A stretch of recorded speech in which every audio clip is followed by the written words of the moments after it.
Breaking news, ফিরছেন তামিম ইকবাল, সিদ্ধান্ত চূড়ান্ত, বিদায় নিলেন হাথুরু, দলে ফিরলেন তামিম।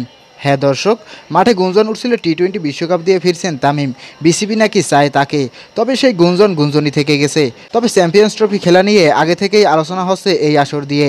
আবারও জাতীয় দলে ফিরবেন তামিম, আর এখানেই তার ক্যারিয়ারের ইতি টানবেন। তবে এসবের মধ্যে রয়েছে অনেক যদি এবং কিন্তু। তামিম যেভাবে জাতীয় দল থেকে বাদ পড়ছে তাতে তাকে জাতীয় দলে ফেরানো অনেক কঠিন। তাকে পূর্ণ মর্যাদা দিয়ে যদি বিসিবি চেষ্টা করে, সেক্ষেত্রে তামিম আবারও জাতীয় দলে ফিরতে পারেন। তামিমের জাতীয় দল থেকে বিদায় নেওয়ার অন্যতম কারণ ছিল হাথুরু সিংহে।